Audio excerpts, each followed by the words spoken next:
दिव्यवाणी दिव्यवाणी दिव्यवाणी दिव्यवाणी अमोघच्या बाबयनीनो हांगा एकली बाई केदाळे मिसायताली आनी तिचो न्हवरो कितें करता म्हळ्यार फादर आमी भायर आशिल्ले आमी भायर आशिल्ले आनी आतां रिटायर जावन आयिल्ले म्हज्या न्हवऱ्याक 65 आतां आनी म्हाका 61 म्हणाली. आमी भायल्या गांवांत आशिल्ले बऱ्या कामार आशिल्ले दोगांय आनी म्हाका हांगा गॉवरमेंट काम आलें. म्हाका त्या भायल्या गांवांत बरें काम मेळ्ळें. मागीर हांव गेली म्हजो न्हवऱ्याक बरें काम मेळ्ळें. आमी बरें काम केलें. मस्त वर्सां भायर आयल्या आनी आतां भायर जावन हांगा आयल्या गांवांत आसा हांव रिटायर्ड जालें म्हणून. आनी आमी हांगा आसा म्हणून तूं सदां मिसायताय तो कितें येना म्हूण विचारलें. तो मिसाक येना गोतूना म्हणली गोतूना तो सकाळीं पंत्यान न्हिदता म्हणून. वय पंत्यान न्हिदता देखून तो मिसाक येना म्हणून सांगून मागीर म्हाका पंत्यान न्हिदूच पडना उठोन येवचें म्हणून बेगीन जाग जाता देखून येता म्हणली मिसाक येता म्हणली. मागीर इल्ल्याशा तेंपान तो येवंक सुरू जालो मिसाक. इल्ल्याशा तेंपान ताका आयले आमी मेळ्ळे आनी तो मागण्यांत भारी बरो गुंड गुंड गुंड गुंड मागण्याक गेलो. गुंड दोगांय मिसाक येवचें तांणी आनी हांगा मुखार बसचें आनी गुंड मागणें ताणें करचें. ती बरी मागण्याची मनीस गुंड मागणें करतात तीं दोगांय आनी तोय भारी गुंड मागणें गुंड रितीन तांचें मागणें. कशें मागणें तांचे भितर आंतरीक बायबलाचे एक शब्द आमी हांगा सगळ्या मिसार सांगिल्ले ते आठोवन आठोवन आठोवन आठोवन तांच्या जिणेंत ते आंतरीक तरान देवाक प्रतिक्रिया दिवची ताणें आनी संतोश एका तारोसो तोंडार दोगांयचे. तशें आतां इल्ल्याच्या तोंपांत न्हवरो मात मिसाक येता. आरे ही कसली गजाल न्हवरो मात मिसा येता व्हंकल मिसाक येना कितें व्हंकल कितें येना तुजे पतीन कितें येना म्हूण विचारलें. ना फादर पतीन घट्ट न्हिदता म्हूण घट्ट पती न्हिदता. पयलें पती येनातलो पतीन मात येतली. मागीर आमी तेचे कडेन उलोवन जाल्ल्या उपरांत तेचे कडेन गेल्या उपरांत आमचे कडेन कितें तो ताणें आमकां लायक करून काणयलें आनी आमचे बरें येता फादर म्हणलो सकाळीं उठोन येला दोन मिसाक येवन सुरू केलें ताणें आनी गुंड रितीचें मीस ताचें मागणें. ताचे मागीर हांगा आमची थोडी मागण्याची भाव भयणी मीस जाल्ल्या कुर्ले भितर येवन तेर्स इल्लेशें आराधना आनी करतात एक अर्दो घंटो एक्स्ट्रा करतात ती आनी तातूंत मेळोवन आनी पुरो प्रशांत बसोवन थंय ध्यान करून आंतरीक रितीन ताका भारी खुशी जाली ताका.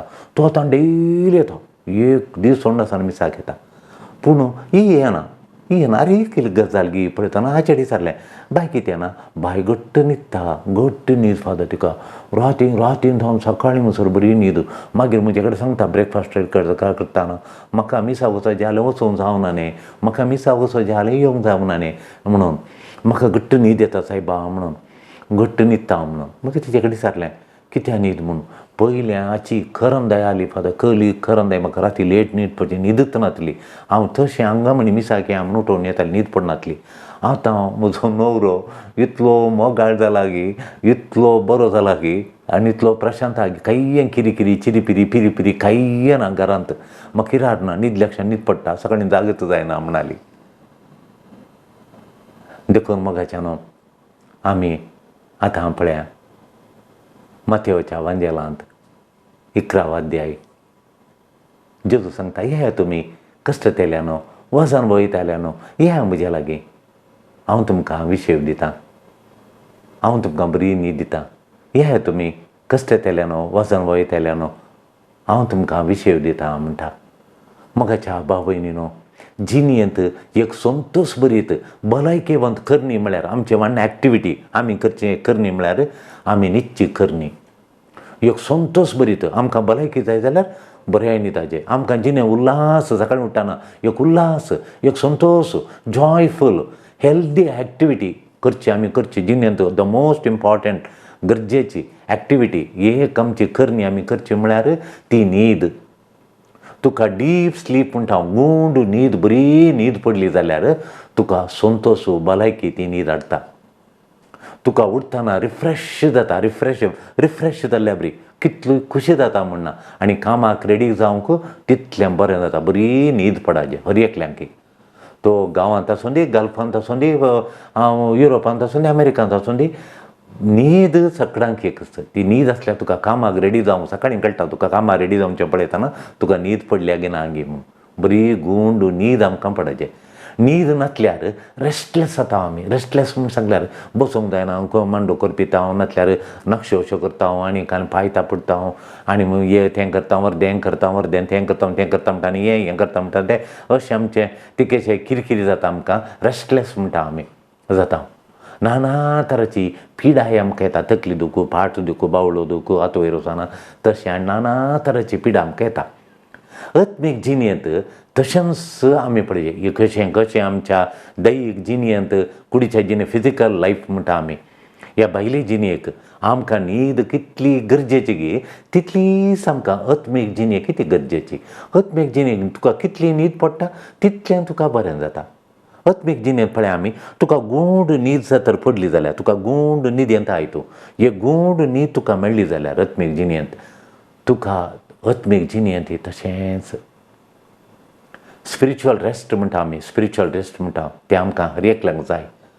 थोड्यांक तें ना, थोड्यांक तें स्पिरिच्युअल रेस्ट म्हणटा आमी तें थोड्यांक ना. तांकां थोडी कोण स्पिरिच्युअल रेस्ट ना म्हण सांगलां कोणाक तें तांकां थोडी मागणी म्हणटात तीं आनी एक मीस म्हणटात, एक मीस आयकतात आनी थोडी मागणी म्हणटात. आमी गूंड मागण्यांत प्रवेश जाय नंतर तांकां मागणें म्हळ्यार जालें, तांकां स्पिरिच्युअल रेस्ट ना. देखून आमकां गूंड मागण्यांत प्रवेश जायना तर आमी मागण्यांत गूंड मागण्यांत प्रवेश जायचे. तर एक वेळ प्रवेश जायना जाल्यार आमकां रुपांतर करच्या मागण्यांत आमी रिगाणाव तर आमकां रुपांतर करचें मागण्याक रुपां आमी रिगाचे. म्हाका आमी मागण्या करतना म्हजें तें बदलावण हाड, म्हाका रुपान म्हजें रूप बदली, हे कश्टांचें, हे वजनाचें, जडायेचें, संतोश नातिल्लें, बेजारान भरलें, रागाचें रूप म्हजें बदलून सोड सोम्या, हे कश्टांचें रूप म्हजें बदलून सोड, सुखाचें संतोशाचें रूप म्हाका दी, उल्हासाचें जॉयफूल लायफ म्हाका दी. म्हणून थंय मामा तुका लायफ जायचें जाल्यार त्यो गूंड मागण्याक रिगाचें, आंतरीक गूंड आंतरीक मागण्याक रिगाचें वय. आनी तें तुका आत्मीक विशय दिता. भितरल्यान विशय पावल्यार भायर तुका विशय मेळटात. आंतरीक विशय तुका मेळगाचे. तूं आंतरीक विशय बगीचे गूंड मागण्यांत गूंड आंतरीक आत्मीक रेस्ट तुका बगी जाय तर गूंड मागण्यांत वेरी जायचें. देखून जेजू तुका असल्या मागण्याक आपयता. ये तुमी कश्टांतल्यान वजन वयताल्यान हांव तुमकां विशय दिता म्हणटा. म्हजें जू हाडूं, म्हजें वजें वोवंक हाडूं, येया तुमी म्हाका कश्ट येताल्यान वजन वयताल्यान म्हण जेजू आपणें दिता. आंतरीक रुपांतर करचें, इंटिरियर ट्रान्सफॉर्मेशन हाडचें, आमचें बर्डन्स, आमचें वजन रिलीव करचें म्हळ्यार हाडू करचें तशें तें ताका तूं आमी सोडलां गी म्हण एक घडी बरात न्ही पळया.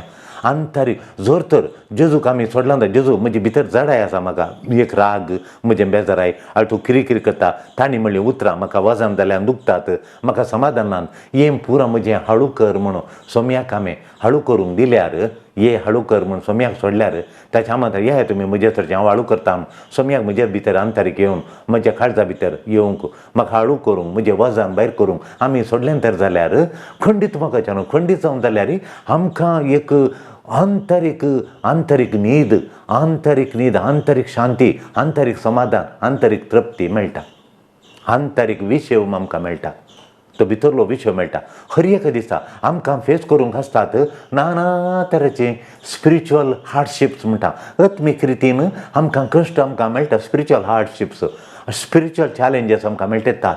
आत्मीक कश्ट कळ्ळें तें आत्मीक कश्ट. एक टेम्पटेशन, तें खाणें, हें हाड, तें हाड, हें कर म्हणलें टेम्पटेशन. हें पिये, तें कर म्हणलें आत्मीक टेम्पटेशन ताळणी. थोड्यांक कन्फ्युजन, आमच्या जिणेंत कन्फ्युजन, हें करयांगी या तें करयांगी म्हणलें कन्फ्युजन. आमच्या कुटुंबांत पळया तांकां आपयांगी, हांकां आपयांगी, तें करयांगी हें करयांगी म्हणून कन्फ्युजन म्हळ्यार कन्फ्युजन. थोडे फावटी आमच्या भुरग्यांनी खंय पयस आशिल्ल्या गोंयांत आनी खंय एक रिजॉर्ट बूक करून थंय आनी काय लागता न्ही रिजॉर्ट थंय बूक करचें, कित्याक थंय काजार थंय दवरतात, कित्याक काजार तिंदोर सांगा नाका सैरीं धैरीं व्हडली माय आब आनी प्रांगात तांकां ती वचोंक जाता गी जायना. हांगा आयल्यार कितलीं सैरीं येतात तांकां आतांच्या पिळगेक म्हळ्यार आतां न्यू जनरेशन म्हणटा आमी 2020च्या उपरांत आमी 2000 उपरांत 2008च्या उपरांत जल्माल्ल्यांक आमी मॉडर्न जनरेशन म्हणटा आमी तांणी ती घालन करतात म्हळ्यार मिलेनियल्स म्हणटा तांकां काय म्हळ्यार ही संस्कृती हर एका रितीन पळया तुमी टीव्हीचेर हर एक धारावाही पळया ती काल सांगता धारावाहींत सुणेक झगड्यान जाता तरणाट्याच्या पुताक झगड्यान जाता आनी एक तरणाट्या दुयेक झगड्यान जाता सुणेक जावयांक आनी परत झगड्यान आनी ते वद्दाडतात काल तांचे वद्दाडत तांच्या काळजान ताका आशा कलिगेक आशा ती तांणी कितेंय केल्यार कोणाकय सोडिनाका तुका तुजी आशा पडोवन गेल्या तितल्यांत दुसऱ्यांक कांय पडयनाका तुजी आशा बागय म्हूण आवय आस्पत्र्यान पडटा बापय जीव दिता आनी सैरीन धैरीन पयस जातात कुटां पळय तेंकां हें पड घर 2 वांटे जाता घराचें समाधान पिड्ड्यार जाता तेंकां कांय पडोन वचना तुज्या काळजा भितर एक 2-3 आशा आसात ती पूर्ण करचे तुजे काळजांत आशा आसात तुका तें जाय हें जाय तुवें तें करचें हें करचें हाचे कडेन कदर जायचें ताचे कडेन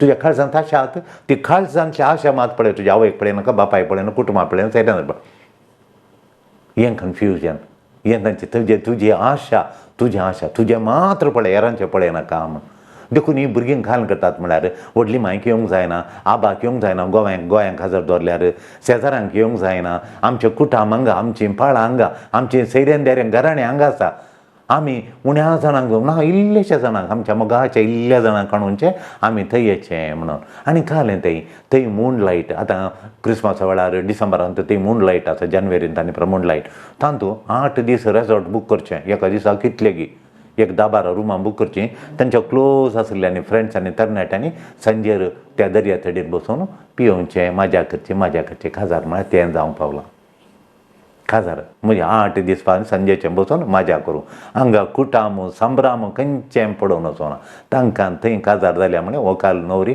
सांगता काणून थंय बिचांत पियोवणें म्हाका आमकां सांगलें आयकलें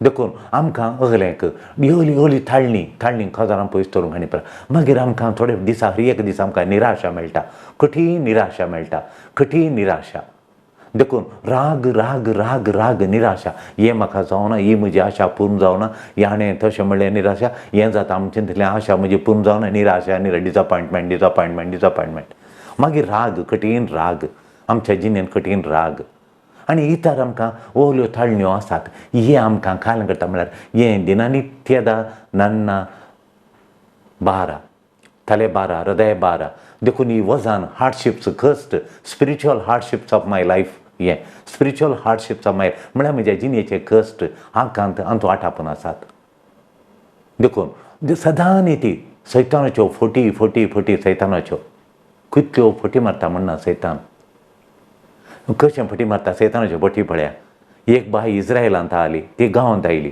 आतां तिका 68 कोण्णां जाली तिणें बरो पयशे हांगा दवरले मागीर हांगा कोणें आपयलें म्हण आनी परतून इज्रायल वचूंक जायना इन्विटेशन आयिल्ल्या उपरांत तिचे कडेन विजा नासतना आयिल्ली ती हांगा परतूंक जायना देखून कोणें आपयलें हांगा पयलें ती काम करतली दुबय गल्फांत काम करतली आतां कोणें तांकां फोन केलें तांकां आरब्यान म्हणें तूं ये हांगा ये आमच्या घराक काम कर बरो सांबाळ दितात कांय 30 5 40 50 कोण हजार दिता तिका हे थंय गेली आतां थंय येताना एकल्याची वळख जाली आनी त्या वळखीच्या मनशांनी बरें बनायलें व्हडलें सांगलें आतां सैतान फटी मारता आनी फटी मारल्यो बऱ्यो सैतान आयलो ताच्या मनशा भितर आनी सैतान एकान हाडूंक आयलो तो म्हणालो म्हाका इल्ले पयशे दिल्यार अशें करता तें करता हातूं घालता तुका तितले दिता इकणेले इतले आसता इकता तशें हें करता म्हूण तिणें हिणें ताचेर फाती आयली आनी 30 आनी 8 लाख हिणें बँकान दवरले उतार प्रॅग 38 lakhs आनी ताका दिवन सैतानाच्या फटीन बुलोवन ताका दिली आतां एका वर्सा जावन ती फोन करता रडता ताचे लागीं दिना मागीर कोणें म्हजे नंबर दिलें फादराबान सांगलें मिराकल जाता म्हूण आतां ती म्हणजे फादर तुमकां फोन केल्यार पयशे दिवंक ती भणयलां तिका दिवच्या पयलीं आमची कांय विचारूं ना तिणें दिलां आनी त्या मनशाक त्या दाडे एक पाद्राबाचे कोणाचे नंबर विचारून कोण पाद्राबा आगी एक कोणाक आसा मागण्याचे म्हणजे विचारया म्हूण ना आतां कोणें म्हजे नंबर दिला फादर तुमचे कडेन मागल्यार ते मेळटात की एक मागण्यांक करा तिन हांव ताचेर बेसांव घाला म्हाका दिता तो सैतानाचो पिलो आईचे पयशे पुरा पिळून तो फरारी जाला पळय गे मोगाच्यानो कितें पुरो जाता गे सेक्युलर संस्कृती आमकां आपणे तुजी आशा बागय म्हणची सेक्युलर संस्कृती आतां आयला सेक्युलर कल्चर म्हणटा आमी एक व्हडलें सैतानाचें हातेर जावन पावलां आतांचें दुसऱ्यांचें कांय पडोवन वचना तुजी आशा बागय म्हणून हर एका धारावाहींत फिल्मांत आनी काल येता पळय तुजी आशा तुका कितें जाय तुजो अधिकार तुका अधिकारा खातीर कितेंय कर तुज्या शक्ती दुडवा खातीर कितेंय कर म्हणलें एक अशें चिंता पयला देखून ही आमच्या आतांची तुज्या आशा बागेन आमच्या पंचेंद्रिय 5 सेन्सस म्हणटा पंचेंद्रिया म्हणटा आमी 5 आमकां सेन्सस आहात सेन्सस आमी आपडटाना आमकां बगता दोळ्यान दिसता जिबेंत रूच मेळटा तशें पंचेंद्रिया तशें नाकांत परमळ येता आमचें स्कीन आमकां फील जाता तशें पंचेंद्रिया आतां आमकां देखून ह्या हाचेर ती दाड घालता आतांची संस्कृती दाड घालता नाना तरेचे मिडिया यूट्यूब आनी पळय आमी वॉट्सॅप यूट्यूब फेसबूक वगलें पुरा मिडिया आतां आसा हाचेर आमच्या पंचेंद्रियाचेर दाड घालता हें आमकां पुरासाण आनी जडाई वजान हाडटा जिणेंत मस्त जाणां कावन्सिलींग येता पुरासाण खंय आयली हातूंत जावन आयिल्ली दाड घाल्ल्या वरवीं आयली सैतानाच्या टेम्पटेशन ताच्या थाळण्या वरवीं आयली कन्फ्युजना वरवीं आयली निराशा वरवीं व्हडली व्हडली आशा दवरल्या वरवीं आयली तुज्या रागांत हाडलें तुजें काम केलां तुवें राग दाखयलो तें तुज्या रागान हाडलां हें पुरो आमकां पुरासाण हाडटा हें सैतानाचें आमकां पुरासाण हाडटा आमकां नित्राणी हाडटा आमचें ती नित्राणी आनी आमकां लाचार करता कशें लाचारीक भायल्यान मात्र न्ही आंतरीक तरान आंतरीक रितीन आत्मीक तरान आमकां आत्मीक तरान लाचार करता वीक करता पुरासाण हाडटा वेरिनेस हाडटा वेरिनेस म्हणटा आमी आमकां नित्राणी करता देखून आत्मीक रिफ्रेशमेंट आमकां जाय देखून सोमी म्हणटा येया तुमी म्हजेसीन आत्मीक तरान पुरासाण वयताले वजान वयताले पुरासाण भोगताले तुमी म्हजे लागीं येया हांव तुमकां विशय दिता म्हणटा सोमी या आमी सोम्या लागीं तो आपयता न्ही कित्याक आमी वचून नजो या आमी सोम्या लागीं तो आमची वजन सकयल दवरता तो आमकां समाधान दिता तो आमकां ह्या कश्टांत रावन आमच्या वजनांत रावन आमचें वजन हळू करता आमकां आंतरीक तो विशय दिता आंतरीक विशय दिता आमकां आशिल्लें सगळें संतोश बरीत जिवीत तो करता या आमी ताच्या लागीं कशें ताच्या लागींचें गूंड मागण्या देवाचें गूंड मागण्या म्हणल्या कळ्ळें तुवें म्हणलें मागणें तुका लागाचें बेश्टें तोंडान म्हळ्यार न्ही तुका लागोन तूं बक्षिनाय जाल्यार तें मागणें करता तुका बक्षिया म्हणून तुका बक्षूंचें मोण येचें बक्षूंची आशा येचें तेन्ना गूंड देवलोय म्हणून तूं हांव घरांत जायतो राग दाखयतां वो राग उणें करचें तूं गूंड देवलोय मागण्यांत गूंड देवलोय मागण्यांत गूंड देवलोय देखून तशें गूंड देवचें मागणें तुका जायचें देखून सोमी आपयता ये म्हजे चर्चेन म्हूण आतां सोमी ये आमी सोम्याक आपयता ये तूं ये सोम्या ये सोमी म्हूण आपयता आनी सोमी आमचे लागीं येता देखून जेजू आमच्या लागीं येताना आमी ताका आपयतना बगच्याक आमी तुजी महिमा जेजू ये बगच्याक आमी तुजी महिमा तसो विशय ताची महिमा बगच्याक आमी आज आपयचे आमी हर एका आदवेंतांत आपयता जेजू ये म्हणून तूं ये सोम्या बगच्याक आमी तुजी महिमा बगच्याक आमी तुजी महिमा तूं ये सोम्या बगच्याक आमी तुजी महिमा देखून सोम्यान हेजी आमी आदवेंताचेर आमी मागता सोम्या ये म्हणून तो कितें येता तो म्हणटा तुमी आमकांय सोम्या आपयता या तुमी म्हजे लागीं म्हणून देखून तुका पुरासाण भोगता वेरिनेस भोगता पर्यार गूंड मागणें आनी तेन्ना तुजी वाजान तुका वाजानांतलो संपूर्ण उणी जाता तुज्या वाजान वोवची संपूर्ण देंवता तें पर्यार गूंड मागणें तुजें वाजान उणें करचें तुजें वाजान देंवोवचें तुजें वाजान येतावन वेरिनेस येतावन तुका नित्राण येतावन बरायकी सकत हाडचें तसलें मागणें करूंक जेजू आपयता तसलें मागणें आतां करूंक आदवेंताचो काळ आईन काळ जावन आसा देखून आमचें मागणें गूंड जावन दी आनी म्हजें काळीज जेजू उक्तें जावन दी तांतू आसली कली वाजान आसा ती काडूंक सोम्याक येवं दी आनी सैतानाच्या पटितावन आमकां घट रावोंक बोळ त्राण देखून ताका आमचें जे काळीज सोम्या उक्तें करूं हांव सोडीचें जेजूक म्हजी वाजान सकयल दवर न्हू म्हाका शांती समाधान दिवं ह्या आदवेंताच्या काळार हें जावन दी आमचें व्हडलें मागणें मुगाच्या बाबयनीनो 30 आनी 100 वर्सां जायलीं म्हाका सेरीक मेळोना. कळ्ळें कन्फ्युजन ताका कन्फ्यूज जाला तो. कन्फ्युजन मात न्ही कठीण राग ताका येता. कन्फ्युजन आसा राग आसा आनी देवाक हांव दुरसान हांवें म्हणटा तो म्हणटा देवाक दुरसोन वचो म्हूण. मागीर कोणाक हांवें दुरसोवचें म्हाका कित्याक सेरीक मेळोना. मग चेडूं भुरगें आयलां बऱ्या कामार आसा इंजिनियरींग म्हण जालां. 30 आनी 5 वर्सां जालीं 23 जावन ताका सेरीक सोदता येतात. ताका जाय जाल्लो मेळना. तें शिकलां म्हाका शिकलो तो तेजें एमटेक. हांवें एमटेक केलां ताणें एमटेक करचें म्हूण. एमटेक जालो जायचें म्हणून बऱ्या कामार आलो जायचें म्हूण मेळना. देखून देवाक दुरसोवन कन्फ्यूज करूंक जाता म्हाका म्हूण सांगतात. थोडे फावटी आमकां राग येता खाल्याक म्हणून. थोडे फावटी राग येता थोड्या भुरग्यांक आनी राग येता. हांगा थोडी भुरगीं येतात कोलो राग येता म्हणना म्हज्या आवयक ते कितें ह्या नमनेची पिडा म्हणून. मम्मा कित्याक पिडा आयली म्हणून कोलो राग. डाडा कितें वयली पिडा आयली डाडान घाल गेला म्हूण. आतां तें किमोथेरापी दिलां आनी हांगा कालिंगी तांकां गोमट्यांत तशें एक्सरे घालूंक आनी कालींग करता येता आतां करूंक आनी देखून राग येता आनी थोडे फावटी विजा मेळना. बरीं शिकल्यांत विजा मेळना कठीण राग येता. कितलो तेंपात हांव एक भुरगो हांगा थोडी राखोणात विजात मेळना. एग्जाम बांदतात युरोपा वचोंक आयर्लंडा वचोंक लंडना वचोंक ऑस्ट्रेलिया न्यूझिलंड वचोंक कितलें ट्राय करतात एग्जाम बांदतात विजा मेळना. देखून बायबलांत एक प्रॉमीस बॉक्स म्हणटा बायबल एक तांकां प्रॉमीस बॉक्स देवान कस काडा दिता म्हणा न्ही. बरो बायबल दिता म्हणा कित्याक दिना. बायबल एक प्रॉमीस बॉक्स. आमी थोडे बॉक्सांतली चीट काडटा वचता तशें जाता म्हूण. बायबल एक प्रॉमीस बॉक्स म्हणून चिंता. प्रॉमीस बॉक्स म्हळ्यार एक चिटी मेळटा तांचे बॉक्सांतली चीट काडचें पळोवचें तशें जाता म्हूण.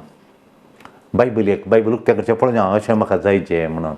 देखून आमी अर्थ करता आमचें हॅपिनस म्हळ्यार बायबलांत आसलेलें प्रॉमीस म्हाका मेळटा.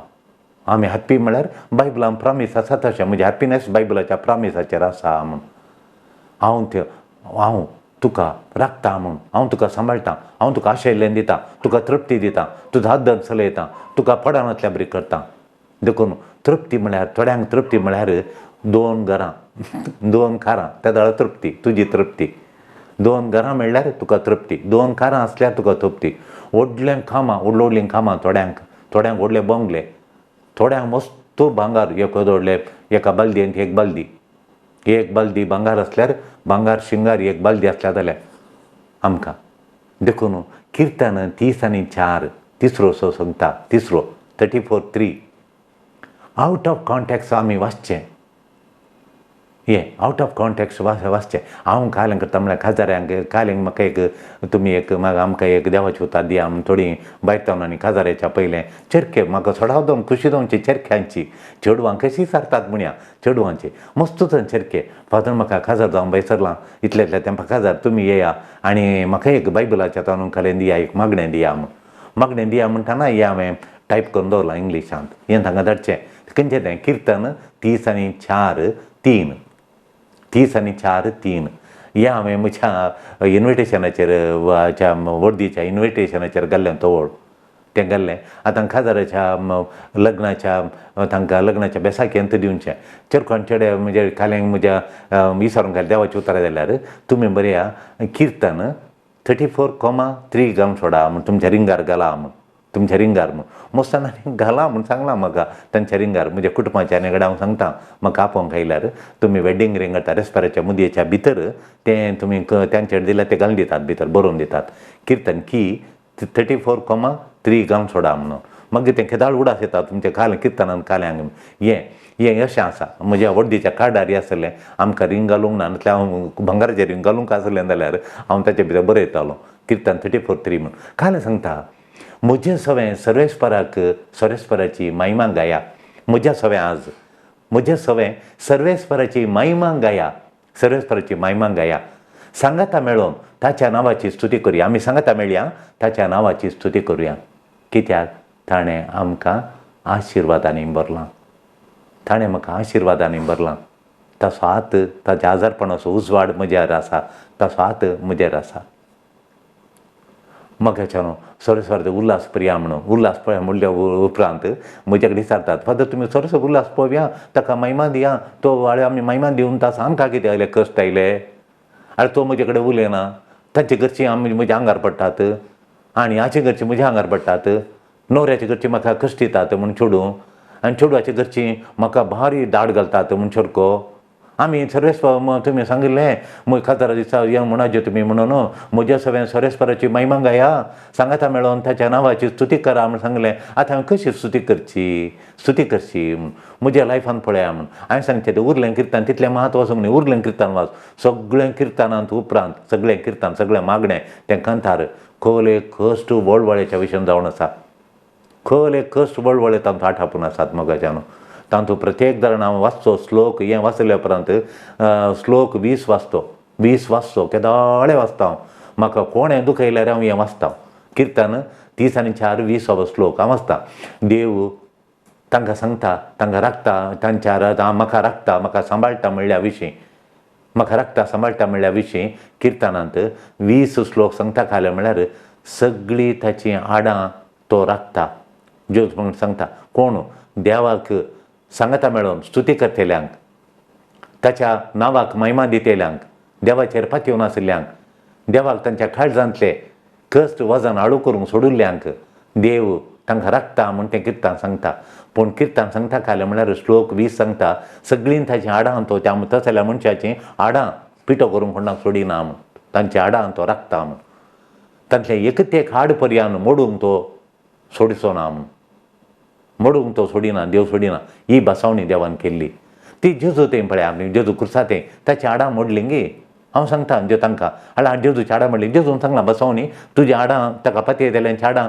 ताका स्तुती करतल्यांची आराधन करता महिमा दितल्यांची आडां मोडानात म्हणून ते म्हणटात जेजूची आडां मोडोना वय जेजूच्या क्रुसार आडां मोडोना वय पूण जेजू वळवळना गे ताचें मांस पळय पिद्द मोडोनात गे ताची कूड पिड्ड्यार जावना गे ताच्या आडां मोडोनात वय पूण ते वळवळ्ळी रीत ताचें कात मोडोवन उमखळना मोडोवन उमखळोना गे पिंदोना गे ताची कात म्हूण विचारतात देखून कात पिनल्या जांग पुरो जेजू खुर्साचेर ताचीं आडां मोडोना म्हळ्यार अर्थ कितें म्हूण सांगल्यार जेजू नाश जावना तो पुनर्जीवन जालो हांव वय तुमी सांगचें पुरा मरण जाल्ल्या उपरांत आमकां पुरा मेळटा म्हूण सांगचें ना मरणाच्या इश्टल्यांनी आमकां मेळटा पुनर्जीवन जाल्ल्या उपरांत आमकां सगळ्यांक बरें जाता म्हूण तुमी सांगतात पाद पूण पुनर्जीवन म्हणच्या पयलें जेजूच्या आडांक कोण निमोडोनात कुर्सारूप कश्ट येतात आडां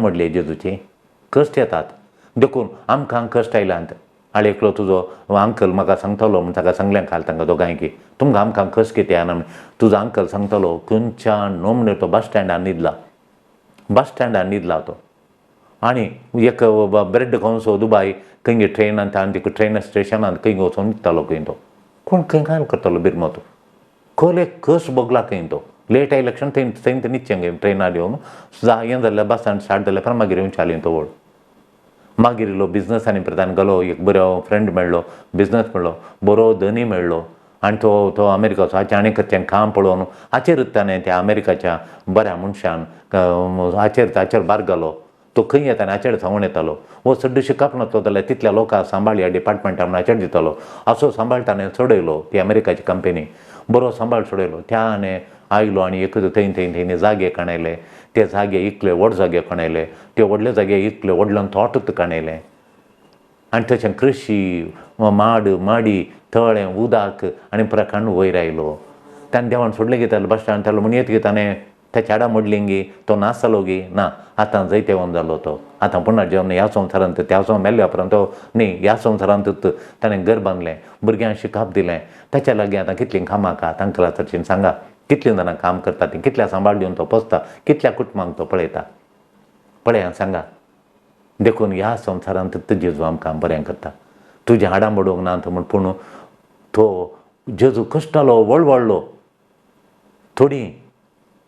थोडी देवाची बसवणी जारी जावंसो पुनर्जीवनपणा म्हणजे पयलें न्ही मागीर म्हणटात ना देवाचे उतार सूख अर्थ आमी करिनाये, देवाचे उतार आमी सूख अर्थ करिनाये, ताका फावो तो अर्थ करीचे. कश्ट येतात नसता त्या कश्टांतल्या मदल्यांनी देव आमकां सुटका दिता, रक्तान सांबाळटा. मगाच्यान किर्तन 91 कृत्या 91 2 ta 12 मुचोर आमी आज बसून पळया. किर्तन 91 किर्तन साम 91 2 to 12. किर्तन 91 मुन्नांतलीं कोणा चड हात म्हणटात आनी प्रत्येक जावन गल्फातावन आयिल्लीं तांकां आमचें किर्तन इतलें म्हणून गांवांतलीं गल्फांतलीं भायल्या गांवांत आसलीं पुराय, भायल्या गांवांत युरोपांत, अमेरिकांत, ऑस्ट्रेलियांत, ब्राजील, न्यूझिलंड आसलीं. हें किर्तन तांकां भारी मोगाचें. आमकां तो राखता आनी सांबाळटा. देव राखता, देव सांबाळटा, देव आमकां सेफ दवरता दुश्वार शक्तीतावन, वायटा विघ्नातावन आनी आमकां बादा करचे हर एका विशयान देव आमकां आमकां शाबीत दवरता, सेफ शाबीत दवरता म्हणून हें किर्तन सांगता. देखून ह्या किर्तनाचे देव राखता, सांबाळटा तो आमचो आसरो. तें कशें अर्थ करचें आमकां सगळ्यांक बायपाट येता. बायपाट येनातले कोणी नात, सगळीं बायपाट करतात. आमी ह्या जाकी आमच्या नायट प्रेयरांत म्हणटा किर्तन. देखून तो आमकां आयताराचे आमी नायट प्रेयरांत म्हणटा आनी आमी थोडे पर्सनल काणोनी म्हणटा तें. देखून सैतानाक तुवें हें कशें अर्थ करी जाय तें तो आश येता. तें सैतान एक तुवें कितें कशें अर्थ करचें म्हणून तो बारी आश येवन आसा. किर्तन हें कशें तुवें देंवसार ताच्या शेवटा खातीर, ताका एक शेवट आसा, ताका एक पर्पज आसा देंवसार. हें किर्तन तो तुज्या मुखार हाडटा, देंवसार आमच्या मुखार हाडटा, तुज्या आनी म्हज्या मुखार हाडटा. हें किर्तन हाडटा. साम 91 हें आमच्या दोळ्या मुखार हाडटा. आनी देंवसाराक ताचें पर्पज आसा, एक शेवट आसा. त्या खातीर पवित्र पुस्तक तो उल्लेख करता. पवित्र पुस्तक उल्लेख करता. तसोच तो म्हळ्यार शेवट आसा, तसोच तो म्हळ्यार पर्पज आसा. हर एकल्याक आमकां नाडच्या पयलें तो सांगता. तो देवाचे उतार काडून तुज्या लागीं येता. आनी देवान सांगलां न्ही किर्तन 91 तूं उडल्यार तुज्या पांयांक पातोर लागचो म्हणून नाला. तुज्या पांयांक पातोर लागना वयर उडू, तुका कांय जायना. तुजे पयशे काडून वो त्या गुंडयेक उडू, वो त्या बिजनसाक उडू, ह्या बिजनसाक उडू, वो थंय वच तशें कर, हें वच अशें कर म्हणटा. तुका कांय जायना. देवान सांगलां तुका राखता म्हणून, तुज्या पांयांक पातोर लागून जो म्हणून. लुकाच्या एवांजेलांत 4 अध्यायांत तो किर्तन 91 उल्लेख करता. नव्या सल्ल्यान ती हांवें आनी उल्लेख करता. आनी पांय फातराक लागना अशें देव तुका राखता, सांबाळटा. देव ताच्या आंजांक धरता, देव ताच्या आंजांक आदेश दिता, तुका तो सांबाळटा. देखून ताच्या आंज येवन तुका उखलता, तुज्या पांयां लागना तूं वयरतान उडी मार म्हूण सांगून वयरतान उडी मार. जेजू तूं खुर्सा लागीं वचनाका म्हूण अर्थ ताचो. तूं खुर्सा लागीं वचनाका कित्याक वळवळटाय. देव तुका सुटका दिता. खुर्सा थंय वचनाका, तूं कुरीच नाका म्हूण सांग. पिलाता कडेन सांग हांव खुर्सार मरना म्हूण सांग. देव तुका सुटका दिता पळय. देवान आंजाक आदेश दिला पळय देव म्हणून. तुका वळवळोवंक हांव सोडिना म्हणटा सैतान. तें वळवळचें नाका, देव तुका सोडिना वळवळोवंक. तो कुरीच काणी नाका म्हूण सांग म्हूण. हें किर्तन 91 सांगता. देव तुका सांबाळटा म्हणून किर्तनान तूं आंज तुका येवन उखोवन जाता. तें किर्तन 91 सांगलें. सैतान जेजूक सांगता, पळयत पुस्तक उपाय कर सांगता, तूं वयतान उडल्यार तुज्या पांयांक लागना, पातोर लागना, तुजे पांय दुखना, तूं वयतान उडी मार पळय. हांवें सांगलें आयक म्हणून. देखून देवाचे मांडावळे विरोध वचू, म्हजी मांडावळ कर म्हणून. हे चिंताप मोतींत घालता. हांव खरो क्रिस्तांव, म्हाका वायट कसलें जावं नजो. हांव मागणें म्हणचो क्रिस्तांव, हांव मिसाकेचो क्रिस्तांव, म्हजें गल्फांत काम वचूं नजो, म्हाका खंय वायट येवं नजो, म्हाका पिडाशिडा येवं नजो, म्हाका कोणें रगडे दिवं नजो, म्हाका खंय कोणें मिसअंडरस्टँड करूं नजो. म्हजो सांबाळ सोडाचे. कित्याक म्हणून हांव क्रिस्तांव, हांव खरो क्रिस्तांव, बरो क्रिस्तांव. म्हाका कांय क्रिस्तांव देखून आमकां कांय पिडा येवं नजो, आमकां वायट करूं नजो, आमकां प्रॉब्लेम येवं नजो. प्रॉब्लेम उरल्यांक घ्यायचे, मागणें म्हणनातल्यांक. प्रॉब्लेम तांकां घ्यायचे, आमकां मागणें म्हणटाल्यांक कांय येवं नजो. देवान सांगलां हांव तुका राखता, सांबाळटा म्हूण किर्तन. हें किर्तन सांगता. हें चिंता बी. हांव मागणें म्हणटा देखून म्हाका चेडवान म्हणचें चेरके म्हाका सोदून येयचे म्हणून. चेरक्यांनी म्हणचें हांव शिकनातल्यार व्हडणी म्हाका चेडवां सोदून येयचे. मस्त शिकलीं चेडवां म्हाका हांव मागणें म्हणटा न्ही. हांव तातूंत त्या युट्यूबार मागणें आयकतां, हांव तूं मागणें आयकतां, अशें करता ताका मागणें करता. हांव बरो क्रिस्तांव, म्हाका कांय येवं नजो म्हणून आमचें चिंताप. देखून आमी पवित्र पुस्तकाचें एक वाचप अनेक वचपाक सांगून अनेक वचपाक मेळोवन आमी अनेक वचपाक नाल्यार अशें सांगलां हें अशें करचें सूख आमी वाप्यारी नाये म्हणून सांत भक्त सांगतात. एक बायबलांतलें टॅक्स्ट काडून आनी हांगा तशें म्हळां थंय अनेक म्हळां म्हणून आमी एकामेका बायबलाचीं उतरां एकामेका मुखार घालून ओपोज करून उलोवच्या बरी आमी करूं नजो म्हणून सांत भक्त सांगतात. देखून आमी तशें हांव तशें करूंक करना. हांगा अशें म्हळां थंय तशें म्हळां तें खंयच्या अर्थान म्हळां हें खंयच्या अर्थान म्हळां म्हूण सगळें समजोन करून काणयचें पडटा. आमी एक वचप काडून आनी एका वचपाक आमी तद्विरोध म्हूण दाखयनाय. देखून ही असली पॅसेज पळय एक पॅसेज पळया एक 3 पॅसेज आसात मोगाच्यान. एक पॅसेज पळया उत्पत्ती ग्रंथांत उत्पत्ती ग्रंथ 50 अध्याय 30 श्लोक जुजे सांगता म्हाका बांयंत घाल्लो गुलाम जावन विकुल्लो गुलाम जावन म्हाका गुलाम केल्लो गुलाम जावन विकुल्लो मागीर म्हाका जेलांत घाल्लो. देखून इस्रायलाच्या रक्षणा पासत हांव इजिप्तान प्रधानी मंत्री जाल्लो सगळी म्हज्या पासत न्ही इस्रायला पासती म्हणून देव म्हाका राखलें. म्हाका बांयंत घालो देवान आस सोडलें. म्हाका जेलांत घालें म्हाका सोडलें. म्हाका गुलाम केलें देवान आस सोडलें. हांव प्रधानमंत्री जालो झुजाक गेलो इजिप्त हांवें बांदून हाडलें. म्हाका देवान आस सोडलोय ना. गॉड किप्स मी सेफ म्हणटा. त्या दाळा म्हाका कळटा देवाची बसवणी. म्हाका कश्ट येतालो तो म्हणटा म्हाका कश्ट आयले वय हांव बरो देवाक मानवालो म्हाका कश्ट आयले बांयंत घालो म्हाका गुलामगिरीन पडलो. हांव थोडे फावटी आमी सोऱ्याच्या गुलामपणान पडटा रिणाच्या गुलामपणान पडटा आनी एकल्याच्या गुलामपणान पडटा आतांय आनी थोड्या पाड सवयांच्या गुलामपणान पडटा आमी गुलाम जाता. पूण देव आमकां सोडता गी ना. देव आमकां राखता. त्या गुलामपणांतल्यानी हांव भायर येवन देवा म्हाका वयर उबार म्हणटा मागतना देव म्हाका त्या घडये तो म्हजे चर्चीन येता आनी म्हाका सांबाळटा. गॉड किप्स मी सेफ.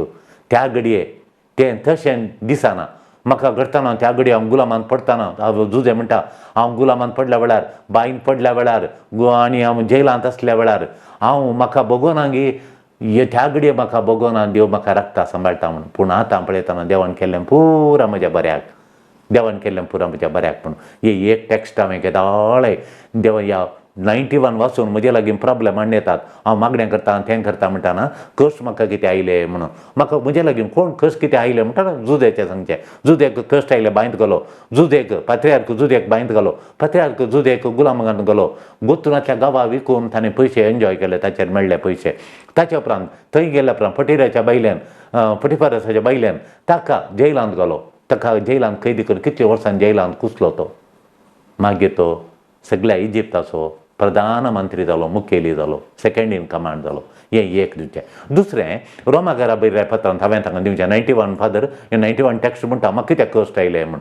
देखून रोमाकारा बरयल्या पत्रांत अध्याय 8 20 आनी 8 8:28 देव रोमन्स 8:28 कित्याक म्हणटा म्हळ्यार देवान करचें सगळें आमच्या बऱ्याक देवान करचें सगळें आमच्या बऱ्याक पडाशें करता म्हूण. कोणाक देवाचो मोग करतेल्यांक देवाचो मोग करतेल्यांक आमकां घडचें पुरा देवान करचें पुरा म्हज्या बऱ्याक. एक सैरी चुकली देवान करचें बऱ्याक करता मागीर कळटा आमकां कितें कशें गी म्हूण. आमकां काम चुकलें काम मेळोन विजा मेळोना मागीर कळटा तातूंत कालें पुरो आसलें डोंगे आसलें म्हजे 12 लाख कुसाळटे आले म्हूण मागीर कळटा. त्या घडये कळना देवान करचें पुरो आमच्या बऱ्याक. सगळ्यो संगती आमच्या बऱ्याक पडटात बऱ्यो. त्यो संगती घडटना सोंसूंक तांकां दिता त्यो म्हाका जेजू दिना गी दिता. त्यो संगती घडटात म्हाका. आतां विजा मेळनासल्या वेळार कोवलें जाता पिडा आयिल्ल्या वेळार म्हाका कसलें बरें बगता देव तांकां दिता मागल्यार. All things moved in direction. देव एका डिरेक्शन व्हरता जुजे केल्ल्या एकाच डिरेक्शन व्हरता. सगळी संगती सांगाता घालतना आमच्या बऱ्याक पडटा. म्हाका विजा मेळनासली ती सैरीक जायनासली आतां विजा मेळ्ळी आतां सैरीक मेळ्ळी ह्यो पुरो ओट्टू घालतना आतां म्हजें जिवान पळयतना म्हजें घडिल्लें पुरा देवाच्या मांडावळे प्रकट गोंतलान देवान एका फाटल्यान एक म्हूण कळटा. हें दुसरें. तिसरें टॅक्स्ट हांवें म्हणचें लुकाच्या वंजेलांत 21 अध्याय 16 ते 18 म्हणसर 21 लूक 21 16 to 18 ही पॅसेज म्हाका मस्त मोगाची बायबलांत मिसारा खंयची मोगाची पादर म्हणून ही मोगाची वय. कालें म्हणटा तें तुमी म्हजे फाटलावदार देखून हर एकलो तुका द्वेशितालो. हांव जेजूचो मोग करता देखून जेजूचो फाटलाव करता हर एकलो तुका द्वेशितालो म्हूण जेजूच्या तोंडांत आयली त्या देवाच्या तोंडांत आयली. नीज देव दळबारांचो देव तो सरस्पर देव जेजू त्या सरस्व पवित्रिंदातीचो दुसरो दन ताच्या तोंडांत आयली नीज सताचीं उतरां म्हजो मोग करतेल्यांक द्वेशिताले. तरी पूण तुमच्या माथ्याचो एकच एक केस लेगून तांकां नाश करूंक जावचें ना तांकां. तुमचे दीर्घ सोंसणीकाय त्या वेळेर तुवें दीर्घ सोंसणीकाय कणे तुज्या दीर्घ सोंसणीकाय वरवीं तुमचे जीव तुमी राखतल्यात. हांवें सोंसणीकाय कणे जीव सोंसणीकाय जिवन सांगलां. देखून कुटुंबान तो पियेता गलोट करता म्हणटा हांवें तिका सांगचें दीर्घ सोंसणीकाय तुजो जीव तुका राखतली तुजो जीव राखता म्हणून दीर्घ सोंसणीकाय जायचें. भुरग्यांक विजा मेळटा तशें अशें म्हणून कोण काडून आनी काल करून हें करता ना. दीर्घ सोंसणीकाय तुका विजा मेळटा तुजें जीव नांदान जाता तुजें जिवान नांदान जाता. खाजारी जिवांनी कुतल्या तरांनी पिवून सोडून आज तांचें जिवान नांदान जालां कुटुंबाचें जिवीत. कितले फावटी बायल तांच्या कुटुंबा सांगाता मेळून न्हवऱ्याच्या कुटुंबाक कितलें कश्ट दिलां. हांवें तांच्या न्हवऱ्याक सोंसणीकाय आतां ती कितलें बरें तें कुटां भुरगीं बऱ्या कामां पावल्या आतां इतलें बरें देव राखता. सोमी आमचे संगी रावता आमकां तो राखता सांबाळटा. माथ्याचो केस लेगून नाश जावंक तो सोडिना. सोमी कितें सांगता सोम्याच्या की कसली वस्तू संगत व्यक्ती तुका देवाच्या की चड मोगाची देवाच्या चड इम्पॉर्टंट ह्यांतूच शिकायचें आमी. कितें म्हळ्यार ह्या संवसारांत कोणी जावं दी देवाच्या की चड वयर आसूं नजो. एका घरच्या येजमाण्याक ताची भुरगीं ताची पतीन भुरगीं बाळां आस्त बोदीक बसांक खारांक घरांक पुरा देवाच्या की चड वर्ती न्हय देवाची चड इम्पॉर्टंट न्ही. इम्पॉर्टंट देवाक स्थान दिलें जाल्यार तुका तुजी ती झर संतोशाची झर तुजी आनंदाची झर तुका तृप्तेची झर ती केदाळात सुकोवन वेचिना. देव ती झर संतोशाची आनंदाची झर तर तुवें देवाच्या की सोड तुज्या बासांक खारांक या आनी घरांक आनी भुरग्यांक बायलेक दिलें जाल्यार ती तुजे तावन पयस वेताना ह्यो संगती तुजे तावन पयस येताना तुका तुजी संतोशाची झर खाली जावन येता. पूण देवाचेर तुवें ताचेर ती झर ती देवाक दिवचें स्थान ती प्रामुख्यता देवाक दिली जाल्यार तुजी आनंदाची झर ना तूं सेफ आसतलोय. कित्याक ती सांगाताक गेली जाल्यार थंय जिवस्तू भरून उमताता. तूं सेफ ती सोडून गेली जाल्यार तुजे थंय जीव ना.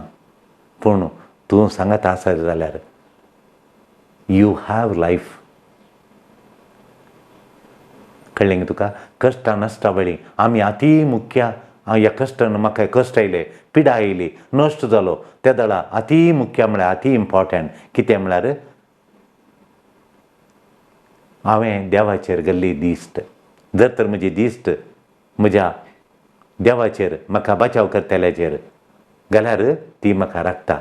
मागीर सुडो सल्वेशन म्हणटा आमी हाचेर वस्तूंचेर घाली जाल्यार आनी तें गेल्यार म्हाका संतोश मेळटा. पयशे बँकांत जाल्यार संतोश मेळटा. आस्त बदीक जाल्यार संतोश मेळटा म्हूण ताचेर हांवें दिश्ट घाली जाल्यार ती म्हाका जिवानांत नंदन करिना म्हाका संतोश हाडिना. आमी देवाचेर भार घाल्यार देवाचेर दिश्ट घाल्यार आमकां रक्षण मेळटा.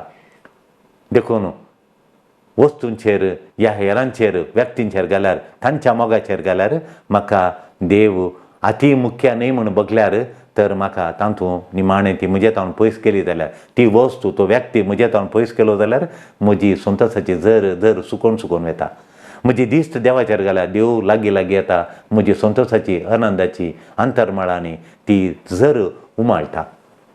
देखून आमी गुलाम थोड्या संगतींक आमी गुलाम जावंक पुरो पूण आमच्या काळजांत देव रास केल्यार चड ताणें म्हजे थंय रास केल्यार तो परिस्थिती कंट्रोल करता.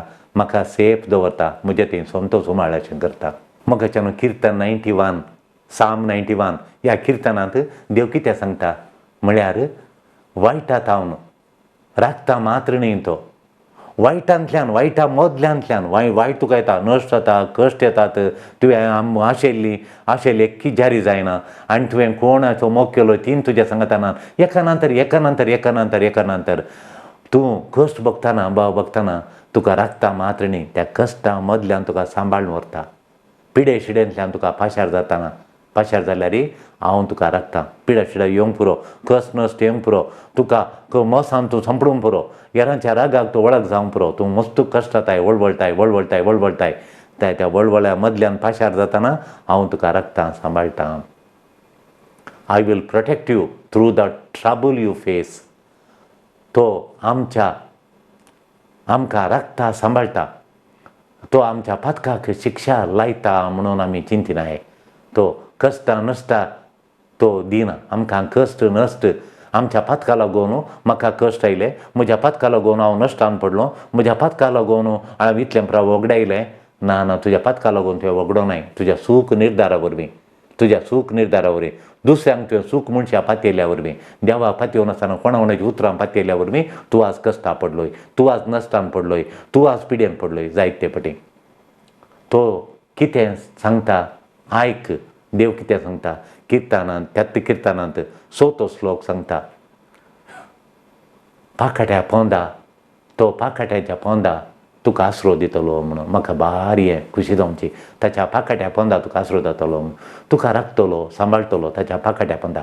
आवय कोंबी तिच्या भुरग्यांक पिलांक, आवय पळय ती कोंबी, मदर बर्ड तो गरुडा जावं दी, कोंबी जावं दी, या सुकणें जावं दी, ती वत आयले कठीण वताक, ती भुरग्यो वचून कठीण वत आयले आवय कळटा, त्या वताक ती आवयच्या ती पाखाट्या भितर तें वत कोणाक आवयच्या माथ्यार आवयच्या आंगार पडटा, आवय करगता, लासता ती वतान, भुरगीं पाखाट्याच्या सावळेंत येतात.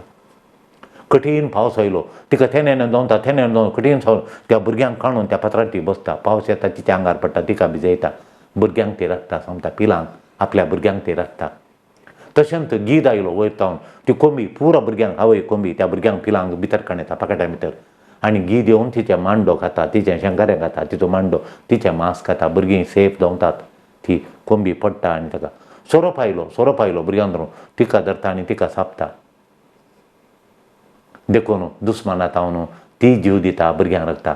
तें सांबाळचें जेजू ह्या किर्तनांत Psalm 91 आमी सड्ड म्हणाजे, कित्याक म्हळ्यार देव तावन सांगता ती तोच आवयचें, सांबाळटले आवयचें, राखच्या आवयचें रुपणें पिंतूर आमच्या दोळ्यान करता.